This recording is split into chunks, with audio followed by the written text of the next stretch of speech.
a person affected by, let's say, cartelization has a right under 53N to come to compact for damages, compensation, etc. Now, there seems to be no, as per law at least, I'm sure, the law does not say that if you avail of the leniency program, you are also free from obligations under 53N. So the civil action, which is with an authority other than the regulator, it's not even with the civil courts here, it's with an authority created under the same act under which a competition commission has been created.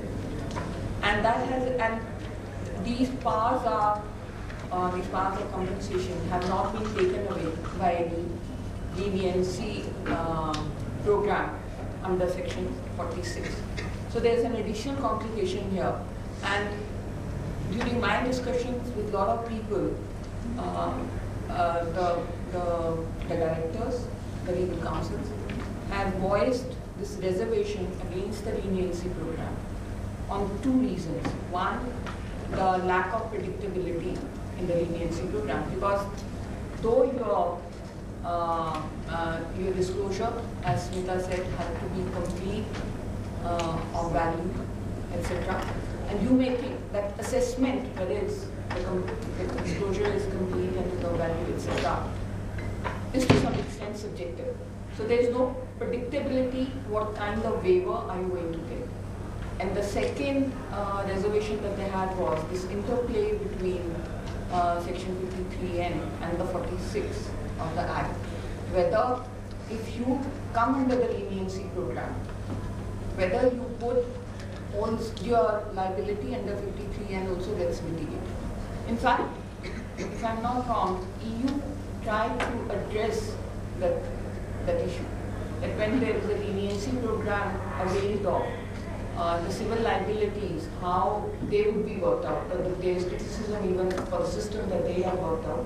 But in the Indian situation, I think we do need to dispassionately first analyze whether our leniency program is really working, and secondly, to see how we can improve it, whether learning from our own experience or learning from international experience. Thank you. Well, taking a lead from what our chair just said, one of the major issues when it comes to leniency is with regards to confidentiality. Confidentiality of the identity of the person who is making the disclosure, identity throughout the process, and of course what has been disclosed. And finally, when it comes into adjudication by the Competition Appellate Tribunal under 5310, whether or not the disclosure itself would be available to before the Competition Appellate Tribunal. Now, how our lesser penalty regulations work, there is what could be considered as a blanket confidentiality that is given to the leniency applicant and the disclosure that is made. So, Mr. Chingal, how has the CCI addressed issues with regards to confidentiality?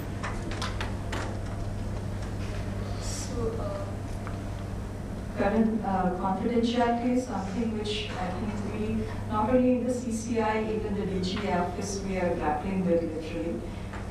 Typically what happens with the leniency applicant is the application is filed and the leniency applicant says, thanks to regulation 6, you cannot identify me, you cannot part with the information I have given you, and that's it.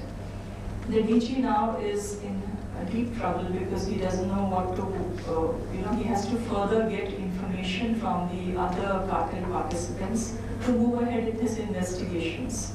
The cartel participants tell him, okay, what is the charge against us? Why are you asking us all these questions? Am I a witness in this case? What is it? Then the DG normally gives reference to the case number and they come running to the secretariat asking for inspections. What does the secretary do? I have nothing to share with them because the leniency applicant has been given confidentiality under regulations, under the MP regulations. So we have a nice formatted letter which we turn around and give all of them. Many people in this room must be used to that letter, which I sign and give you, and you smile and go away and you understand this is a leniency case. And then after that, what happens is that we have writ petitions in the Delhi High Court. And everyone says before the court, look, sacrilege, see what the CCI is doing. Imagine they're not telling us. Slowly over time, courts have also understood that this is a particular architecture under the Act and there's something called a LP program. That's fine. But what is very interesting, and I mean no offense to anyone, interestingly the legal firms or the practitioners who are OPs run to the court asking for that they're not being allowed inspections. And then the next day they come as LP applicants and say, there you show my papers to anyone. You know, here I am and here's Regulation 6 and I'm not ready to give you a public version of the information that I filed. So it's very interesting. But maybe these are early days and somewhere we need to solve this. The Commission is totally seized of this matter. Also, under the regulation, I don't know whether we're going to resort to, the regulation, Regulation 7 under the lesser penalty, or we maybe think of amending the regulations.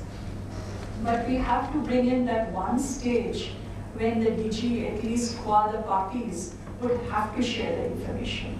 Maybe that information would have to be, and the LP would have to cooperate. And again, I come back what I said just some time back.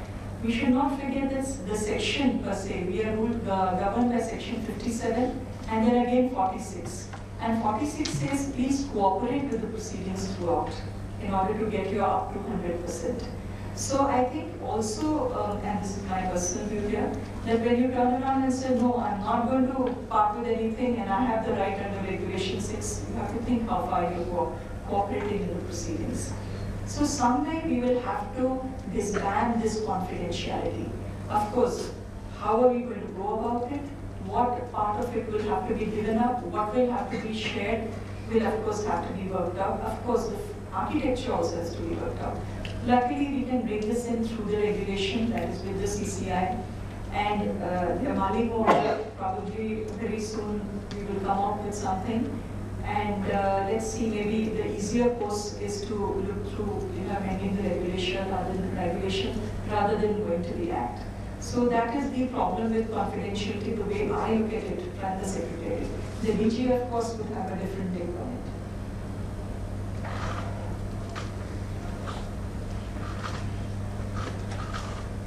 As Ma'am Kapoor has said that if we see the annual report of the Commission, there is no case where LP matter has been resolved, and that is the fact of the matter.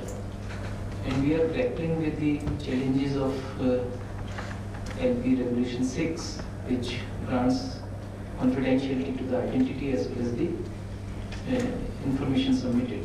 But if we see from the perspective of sections 57 and for the other participants who are not the LPs, then it becomes very challenging, particularly when the LP is not willing to waive the right of confidentiality. And even I believe in EU at this stage of the issue of a statement of objections, the confidentiality is completely out of gear, and everybody is aware of the things. So now the call to be taken is at what stage it is to be given up. Whether the DG has to prepare the report based upon the information available with him, what the LP has given, what the third parties have given, and depending upon the evaluation of evidence available with him from the OPs. And then the Commission gives a copy of the report to the parties, and then it is opened up for cross-examination or confrontation of the whatever evidences have come during the course of investigation.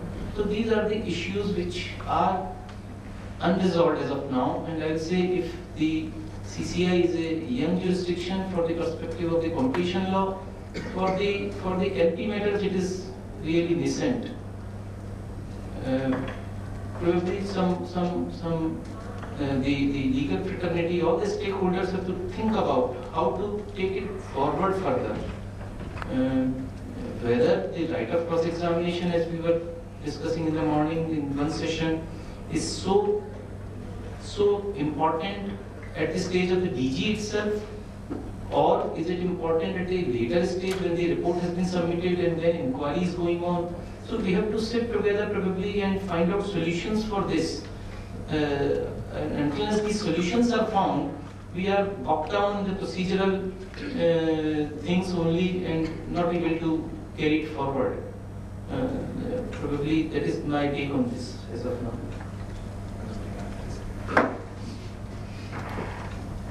On the confidentiality.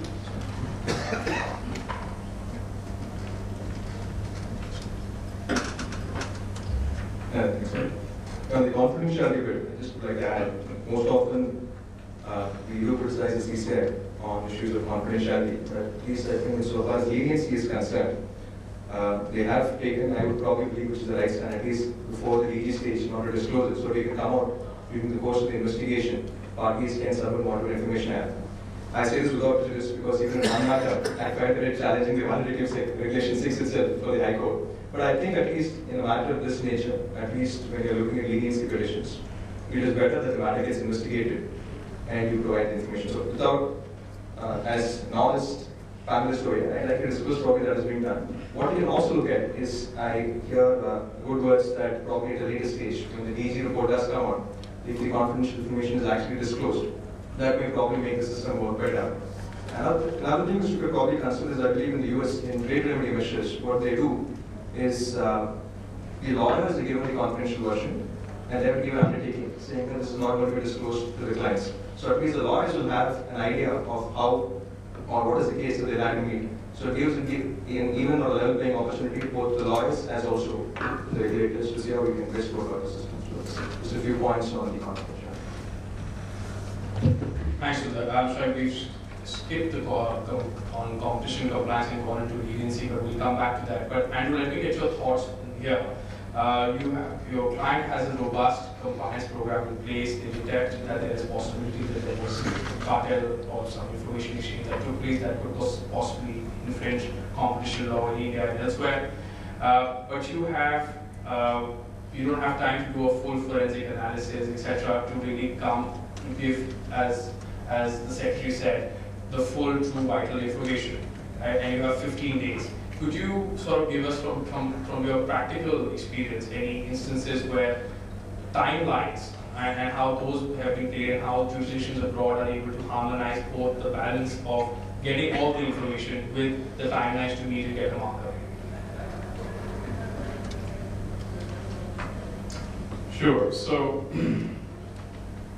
this is an instance or a hypothetical in which it really is imperative that there be some sort of compliance program already in place. And we can talk a little more later about what may happen if that's not true. But it is absolutely cannot be overstated the degree to which time is of the essence once you receive that there is an indication that there is a problem. Now, if you're lucky, that indication is coming from within your own business and not coming from a regulator who has already taken a close personal interest in the well-being of your client's executives' lives.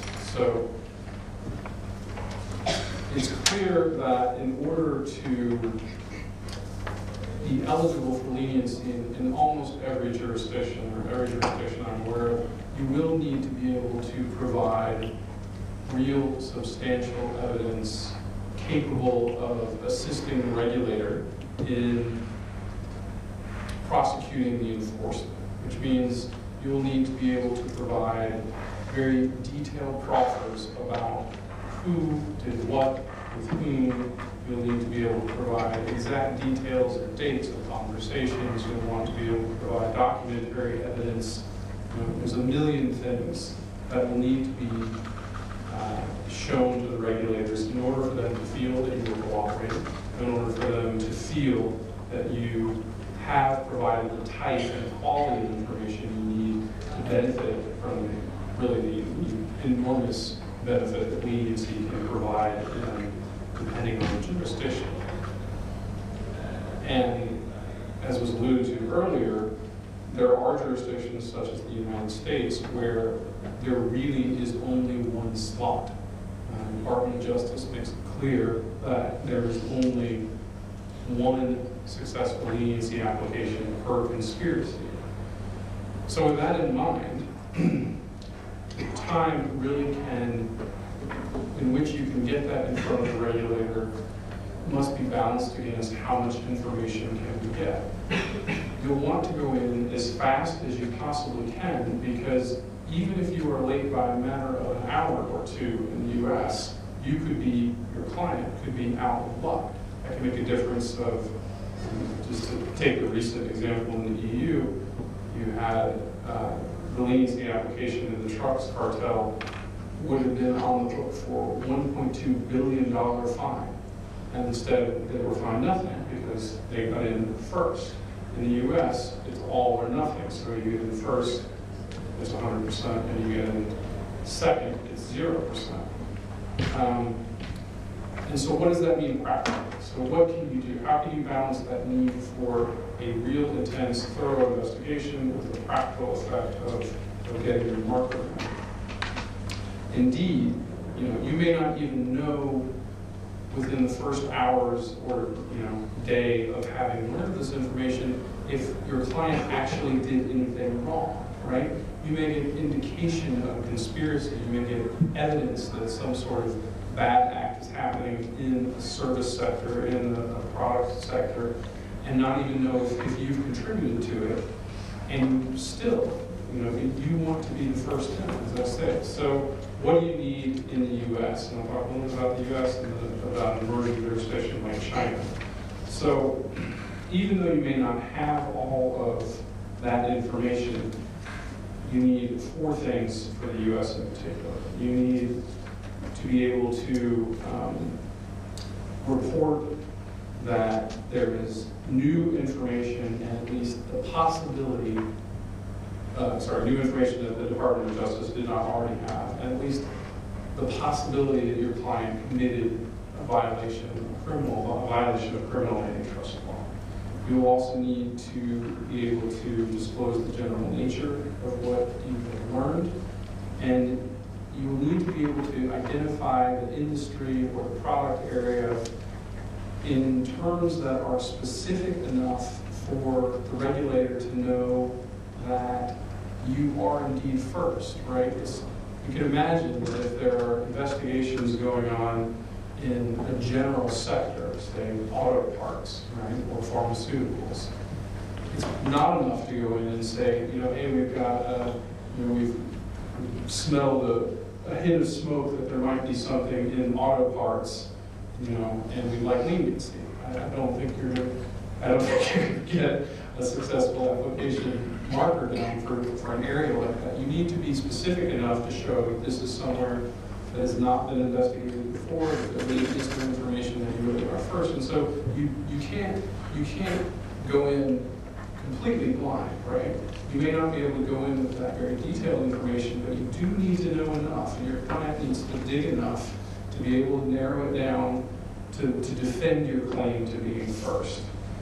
And then in the U.S., you'll also have to identify the client. It would always be nice to be able to go and say, hey, I've got a client that thinks they may have broken the law, but I don't want to tell you who it is. And the DOJ won't cotton to that. Can be a very different process in different jurisdictions. Most mature regulators have a system, that sort of marker system that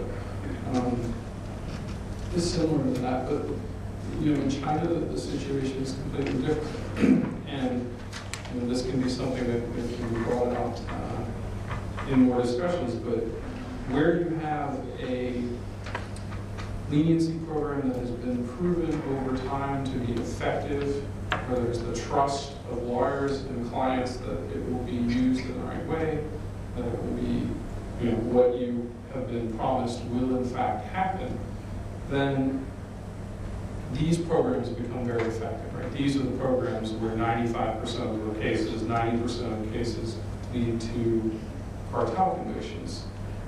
If you don't have that confidence, or if there is too much discretion in the hands of the regulator, then there won't be that confidence and people won't use the system.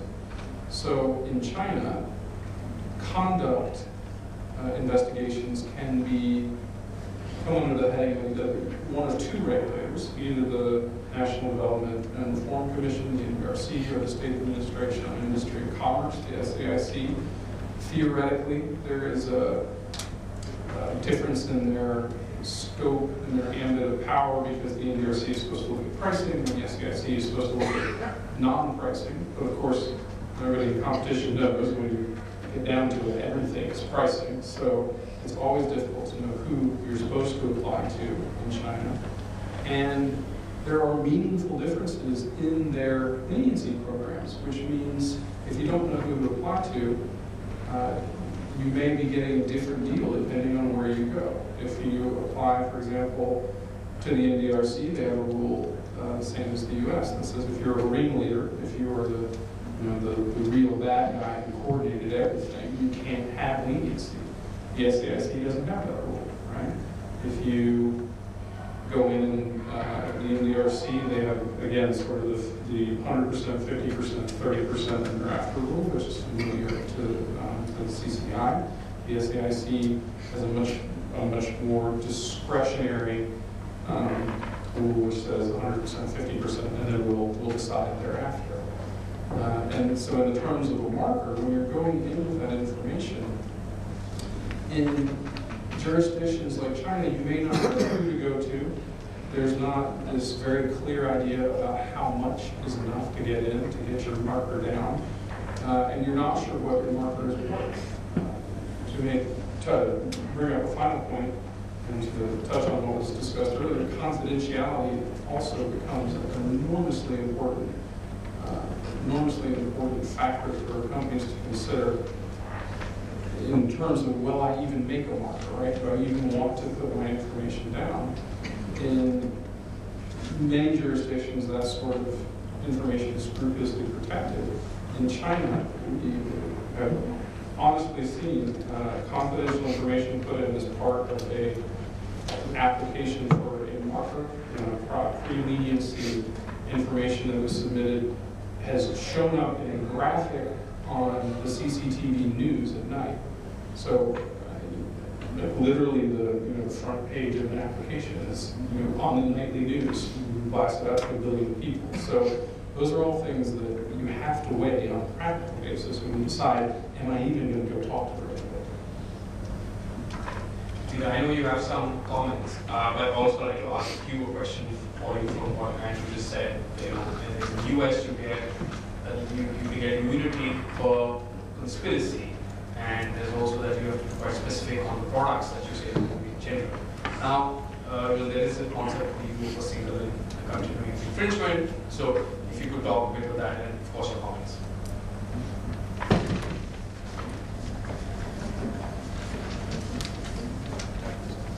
Your turn. Thank you, Fran.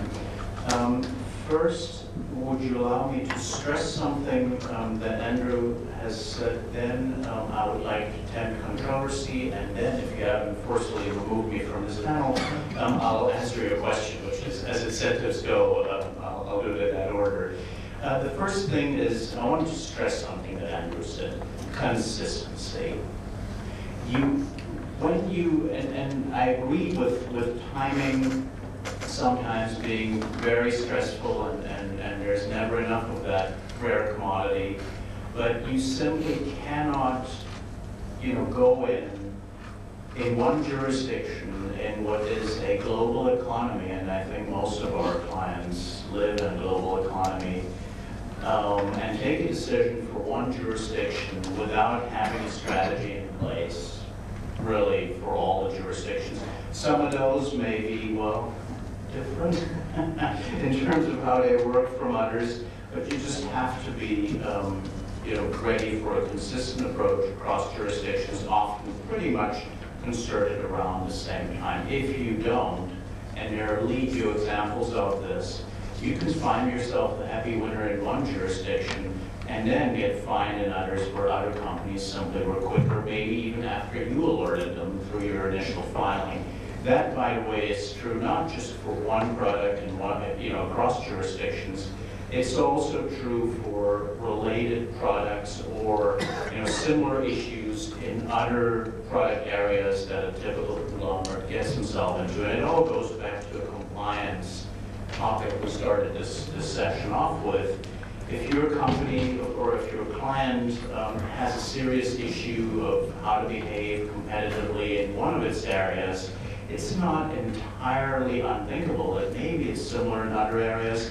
And most of the big, what I'll call investigative families, started with one product, and then companies started cleaning up shop. And we're doing today investigations, capacitors, resistors, which were spawned by DRAM. And DRAM is a case which got started in June 2002.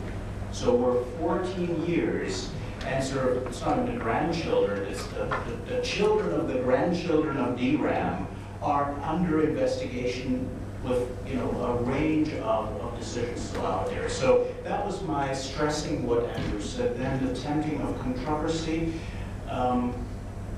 I agree it may be a race, and time is of the essence, but only rarely so.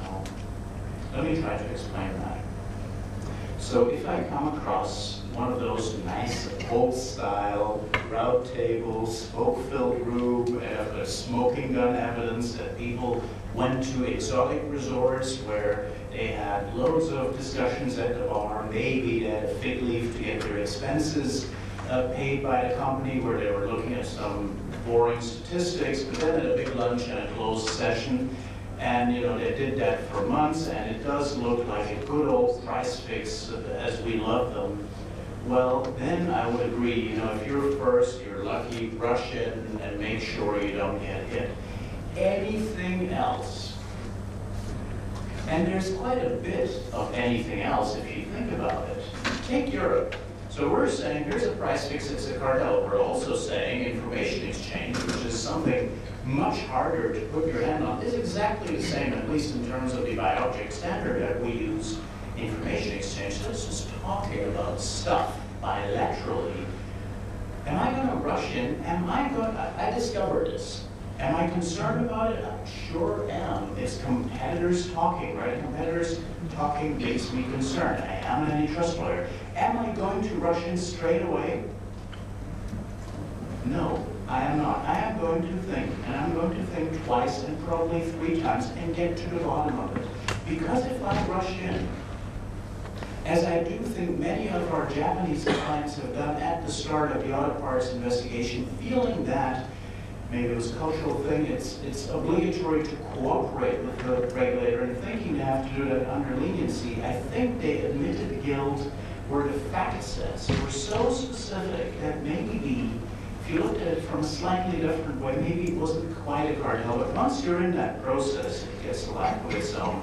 And then, well, you pay those horrible fines, your executives, if you weren't number 1, go to jail, and then there's the real horror, which is the civils at the end. So I think unless it's all clear-cut, before I rush in, think twice and then think again. And then finally, to answer your question, the single and continuous infringement and how to deal with a product mix.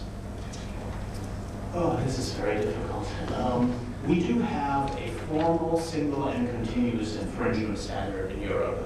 The Commission has used that to bridge gaps in its evidence, to really, I think, avoid having to establish, well, these folks didn't participate for 1 month in this 3-year running cartel. So clearly, it's only that last part, which is shorter and times is a factor that matters when they calculate our fines, to, pardon my French, avoid all the bullshit arguments. There's single and continuous infringement to bridge certain gaps and also to tie together products which are closely related. The problem we have in Europe, and Richard, by all means, feel free to comment on that. My feel is the courts have backed the Commission all the way to an extent that I think the single and continuous infringement has grown to such proportion that there are very few checks and balances, and you kind of wonder whether it's all really part of one interlinked infringement. In the end, of course, it's all about the facts. But I do think if you're looking at different products go in and if you decide you need to apply for leniency, apply for separate products. One very final point, we have one gap, I think, in our amnesty leniency program. We do not have amnesty plus. So you don't get an extra bonus for that if you're under investigation in one product, if you deliver others. I do think that is something which is very important. Leniency programs, the more sophisticated this all gets, the more strengthening they need to continue to be a success story. Amnesty Plus is a great thing. In so many ways, one could even see it as a compendium of the single and continuous improvement. So I know time is running out, so I'm going to ask my last question on leniency before we skip to the logistics of the settlements, which is not being spoken about in much detail. To Mr. Cook, when increasingly the CCI, the DG office has been looking at the liability of individuals, and that also ties in compliance and how do you mitigate that risk. The lesser penalty regulations are silent on whether or not the if you get a immunity from the commission, whether or not that would extend to the individuals under 48. Now, as investigative, because the same as a lawyer, I would think if I'm being vicariously liable for the enterprise, so if the enterprise is getting something, and I'm the one who's directing the enterprise to make the leniency application, I should also get that immunity. Your thoughts would be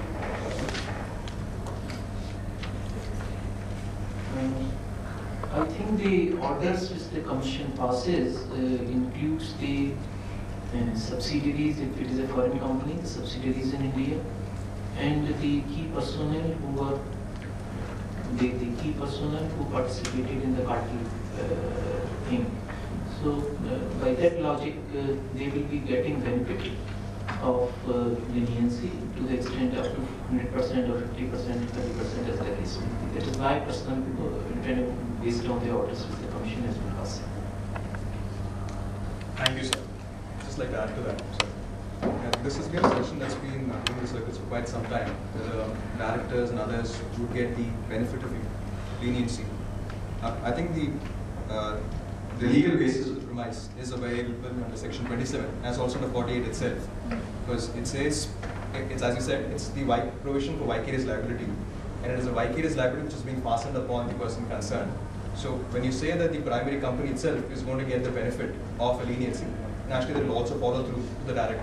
And as it is, the commission has powers to pass resolutory orders under 2017. So I think that should have the basis for the commission to provide the directors and other persons also the eligibility for getting leniency. Thank you. So as Ma'am said, we don't get to see the 26-1 orders very these days, so maybe that's why that has escaped. Now coming back to settlements, so then I'm going to go back to you. If you could, for the benefit of the audience, to perhaps discuss what was the basis of the Madras High Court to that view, and then discuss the perspective on settlements, how they can, there's a legal basis for that in India. Okay, thanks, guys. Now, all of us are aware that there was a case that was filed against Kamal Hassan, and he came up with the Vishwarupam movie. And they were, he wanted to go out with the movie on the DTH platform itself.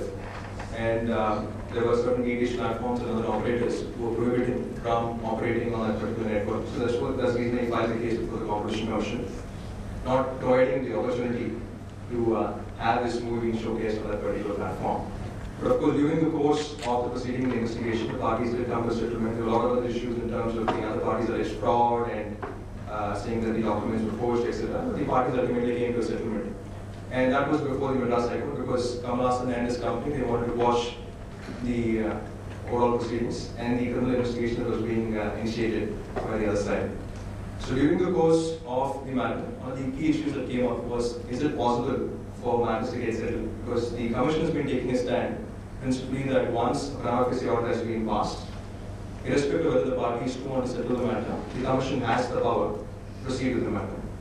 But the Madras High Court came out with the view in that particular case, which is also now being followed, as Sir would know, in the IIA case as well, to a limited extent. That once the parties do come to a settlement, the only issue that remains for the Commission to get is the issue of penalty. That's the only issue. Of course, the Commission has to take into consideration whether the settlement is actually going to have or continue the anti-competitive conduct. So once that is being determined, I don't think there's anything there. So on that basis, in terms of section 27G, which I referred to a little while ago, the Commission, or the Madras High Court clearly pointed out that settlements are permitted within the framework of the Act. Now, when you look at it even from a logical perspective, the idea principally is to ensure that there is a competitive level playing field and companies are able to operate in a competitive manner. On one hand, you have lesser penalty regulations and leniency, which allows companies to effectively settle or get a closure to their matters. On that basis, on the same logical premise, I also believe that settlements should also be permitted, and I would request and welcome the Commission also if they could take this approach, because we also understand that a large number of cases are being held up before the DG and before the CCI, and the Commission is hard-pressed already with a lot of matters. So this will enable the Commission, in fact, to settle these matters and devote the resources, in fact, to other matters which could probably be more contentious, which could develop probably issues which are of importance to the markets, as also from a regulatory perspective. In fact, I want to raise a question here. Leniency program is before the DG has submitted its report. Okay? And the settlement, if you go for 27G, 27 starts with contravention has been established. So if you put them at the same pedestal, leniency and settlement, then you're going to kill the leniency. Because if settlement can get you the same relief, then why would you go for a leniency? You will take your chances, you will wait. At some point, if it gets detected, we can fall back on the settlement process. So if you are thinking of putting leniency in settlement with a similar kind of a framework, then in my personal view, this is inviting problem. That's why probably EU said that while leniency you can get up to 100%, in settlement you will get 10%. So if Commission, I don't know what view Commission took on that Madras High Court judgment, whether they, because it was sent back to them. And if we are going to look at a structured settlement program, I think we need to clarify how the settlement is going to operate and to what extent the settlement will mitigate your penalty. I just like to add to that. In fact, it's a good point you raised, ma'am. My point principally was settlements should be allowed, and is there a legal basis at this point in time. But I'm also the view it makes it much more better if you have circulars or field notices. Like, I'm sure ma'am and sir are aware that in most tax matters where you've acted as commissioners, etc., there are field notices or circulars being issued. This will not really be statutory notices, but at least gives a basis for the commercial and business community to have an idea that this is the way the Commission is going to look at these things. So if one, of course, the best approach is maybe to issue regulations under 64, if that is possible, if the Commission is inclined to do that. Otherwise, at least as a via media to begin with, issue some kind of circulars. So it comes within the purview of the business community that this is the view that the Commission is going to take. And probably over a period of time, you can move to a system of settlements. I have a question for you. There are, when you look at settlements, the way the Madras High Court and the High case in the Delhi High Court have moved, those were settlements between the party, the informant and the opposite party. And of course, what we just discussed was, of course, in the context of settlements which the opposite party does with the Commission. What the audience would welcome would be your comments on both these forms of settlement and in what way we could have them institutionalized if at all. First of all, I don't speak for the Commission. Under the present legal architecture, there is no ground for the law doesn't provide for settlements. So we cannot pass a regulation, as we were saying, give any guidelines or any regulation for settlements. So it would be a bit, and taking from what Madam Kapoor just now said, we have to keep our eyes focused on the opening sentence of section 27. I'll leave it at that. But yes, this is a thought of the entire this conference, and there have been a lot of other views coming around this. There have been a lot of letters coming to the Commission, and on various fora people are talking about settlement. But as of now, it is not on the radar. Going back to the most important topic, which was of competition compliance, which was the first topic we're now taking it towards the end. The CCI, as the chairman mentioned this morning, the CCI is moving towards a competition compliance toolkit, which the CLPA is preparing for the Commission, and hope it gets the blessings of the Commission once it is prepared. But compliance is an important, and to what extent, so when a company which has a robust compliance program has come to you for maybe is being under investigation, to what extent does that change your view in terms of how this company should be investigated and whether or not the conduct may have been inadvertent or intentional?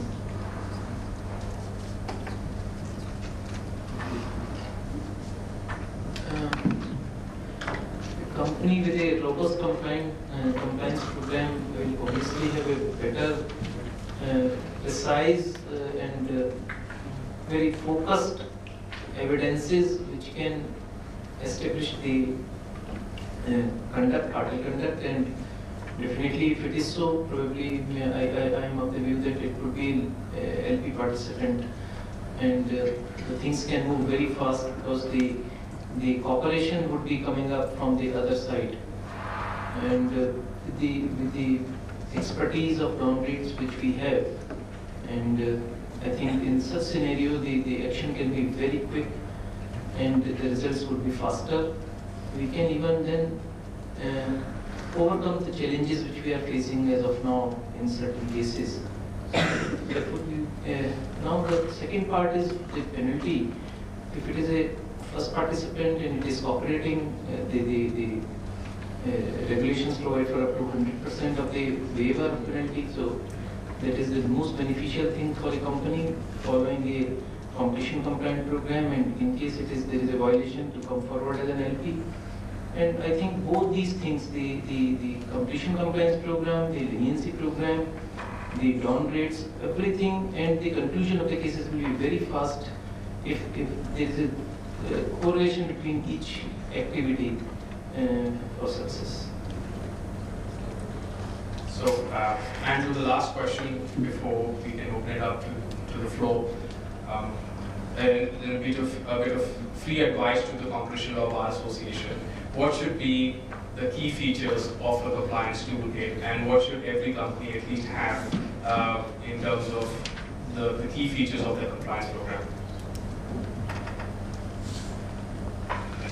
Well, I think there's probably fairly broad agreement from a global perspective about what is needed for a competition compliance program to be considered effective. You hear time and time again, and I think it's absolutely true, although it may not be self-evident when we first think about instituting competition compliance. It really needs, first of all, to begin from the top. You have got to have the buy-in of the directors, the absolutely senior C-level executives. There needs to be a commitment that can be seen throughout the company from the very top that competition is important, that employees will need to educate themselves, they will need to comport themselves with the rules, and that there will be consequences for not doing that. If you have that buy-in at the top, then what comes after will flow much more naturally and will be something that is probably more likely to get purchased at the levels which really matter, i.e. where the rubber hits the road, where you have the real danger zones within your company. So if you have that senior management buy-in, then after that, the things that need to be part of the program are sort of need compliance policies and procedures to be very clearly outlined in the sort of layman's terms that can be understood throughout the company. You need to have, as a third part, training and education. It needs to be not necessarily a one-size-fits-all where you sort of broadly train everybody, have the legal department sit everybody down and give them the same speech once and let them go. You need to be training senior management for particular things that they may encounter in their day-to-day lives. You need to train the salesmen who are actually going out on the street, how they need to interact with people who are the representatives on the trade associations. There needs to be a real tailored education and training program which runs through the company. Once you have those things in place, it's not enough just to put them in. You need also to have procedures which make people accountable for those things. So you need to have monitoring, you need to have auditing within the company, you need to have the ability for mechanisms for people to come report. They may need to be anonymous so that people don't feel that their jobs are in danger. You need to have a real ability and clear set of objectives for people to come report and for you to actually evaluate how things work. And then I think almost as important as starting from the top and having that senior management buy-in, there needs to be real disciplinary effect. It can't all be words, there also needs to be action. And it's not necessarily, you can say all you want, oh, we're going to have a compliance program, everybody needs to follow it, but people need to see that there are consequences for violation. And regulators look at that very carefully. Regulators notice if you have employees who have committed infringements but continue to be employed. Employees themselves notice, and I say this from extensive compliance institution, people on the ground will notice if their superiors regularly turn in inflated numbers, have very stable, suspiciously high results, and all that management can do is focus on that good performance, right? If all they can do is focus on, oh, you made your numbers were great, without ever looking beyond that, without having anybody ever question, well, gosh, it seems awfully strange that you've maintained a perfect 23% market share for the last 7 years and otherwise among the industry. People will lose respect for a compliance program. They won't respect it. So you have to have the action that matches the words. There has to be discipline to match sort of the grand nature of the compliance program, and that's why you need that full 5-skill piece. So before we have our chair sum up discussions, are there any questions?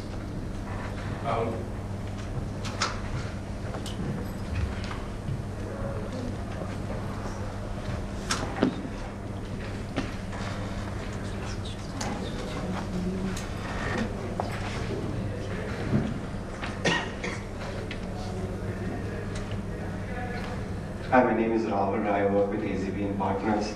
I have a question for Ms. Chingran, which is in part a comment and in part an expression of deep fear that we have with the leniency regime. And it comes from the point that you made, ma'am, which is that our law says that there must be a significant value addition for the second and third marker holders to secure penalty waiver. The question that arises is, a significant value addition to what? Over 8 years, in almost every single cartel case, barring a few exceptions, if we look at the evidence that the Commission has relied on to nail a cartel, it's the bar is very, very low. And therefore, when the first applicant goes in with an application, you start an investigation that is sufficient for you to form a prima facie view. You probably also have sufficient information to nail the cartel. And therefore, for the second and the third applicants to make a substantive value addition is almost next to nil if the bar for finding a cartel itself is that low. What this would result in is that you would perhaps not grant penalty waiver to the second and third applicants. In turn, therefore, by the time the decisions come out, or the first or the second decision comes out, we would probably have demolished the entire leniency regime. No one will have faith in the leniency regime if the second and third guys don't get, if not 50 or 30%, then at least some bit of penalty waiver. I would never be that pessimistic. Before I go on to reply that question, let me just remind you what I said. Yes, I did say significant value added, but before that, I also said that the section uses 3 words. So the Act, I think, takes precedence. The section uses 3 main words, it uses many others, but of course, it is full, true, and vital. I said and this applies to all the applicants. The substantial value addition comes about only in the regulations, and that is for the second and third applicant. It is not, obviously it has to be for the second and third and not the first. So essentially, I think you would first go with full, true, and vital, and thereafter we would go to the regulations and see what is the value addition. So I would never say that just because the first applicant has given sufficient to establish the cartel, that's enough. Anything that strengthens that finding of the DG would definitely qualify for a second and third. But let's see, supposing you come across with a person who gives exactly the same information which is already available, what the first applicant has given, then probably that would not be good enough. So you have to give something plus, obviously, to be considered. Still, these are matters which have to be tested because we don't have any particular case yet finalized by the Commission. And here I want to hurriedly add, because there was some impression that cases are not happening. I think I can share today that the first application which came in 2013, the confidential version of the DG report was submitted way back about 7-8 months back. But we are saddled with these confidentiality and other objections which are coming from the OPs, and that's not helping us to go forward. I'm sure this matter would finish shortly, and that would be a test. And the Commission is equally, I think, very, very interested in seeing the leniency program be successful. So I see no room for pessimism.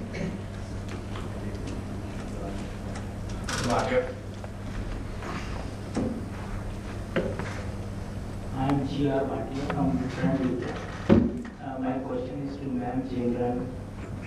I am a marker. I have been given 4th or 5th marker. Can you shed some light how I am going to be treated by CCI?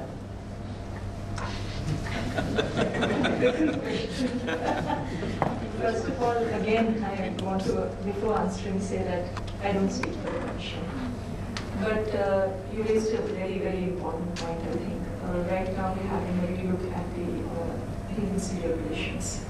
And that is one point which is there on my radar right now. If you look at the regulations carefully, it says first leniency applicant, second applicant, third applicants.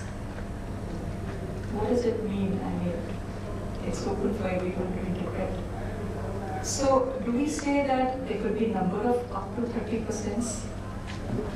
But a marker has to be given. If you have a 4th, 5th marker, what it means is that, responding to the 4th and 5th marker, the lesser penalty part of it, I'm just putting aside, that's for the Commission to decide and whether we do amendment on that or not. But I'm sure you've seen the subtle difference between that. But when it comes to a 4th or a 5th marker, what I want to say is it's important to put you in line. Because tomorrow, if the 2nd or the 3rd fails, you move up. So it does happen. That's all. I said I'm never pessimistic. I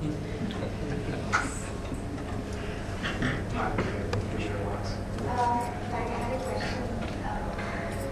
I'm not like to ask a question. In fact, we are running out of time, but last question. Okay, so I just wanted to understand what is the outlook of the CCI. This is for you and this is for Peter. I just wanted to understand when the CCI conducts the dawn raids, how does it treat privileged documents? Because at least in the JCB dawn raid, I think there was some concern regarding the CCI, the DG, and the officers seizing certain documents which were privileged and confidential. And I'm not sure whether the DG is first authorized to take copies of such documents, and second, whether those documents can be actually used and relied upon during the investigation. So I would like to know, ma'am, from you, what is your take on this, and from Peter as to how the EU looks at these things in the EC. So at the very beginning, we do not respond to case-specific queries, but and also the particular case you mentioned is urgent, so we declined on that. But can you give some general comments as to how this is to be treated? Because we have to advise our clients, and we are not quite sure how the CCI is going to be taken. Because in all the compliance manuals which everyone is speaking about, we do mention that if there is an audit, please the CCI sees documents. I think he's clarified the matter is sub judice, so I don't think the Commission would be interested in even making personal comments on the issue. That brings us to the end of this very, very interesting panel. And I'm thankful to you and grateful to all my panelists here. The issues were rightly identified, and everybody had a view today to share with you. There's a lot of thought-provoking discussion. Certain problems have been identified, maybe no solutions offered, but the success of a panel is it can make you think. And I think this panel will succeed in at least making me think, and I'm sure you will join me in giving a big hand to this panel for making this such an interesting and informative discussion. Thank you very much. Also, a special thank you to our applicants for their session, Avinash and everybody else. Thank you very much. Just one housekeeping announcement, please. Tea, coffee served downstairs. Please grab your cups and come back so we can start the next session. Thank you.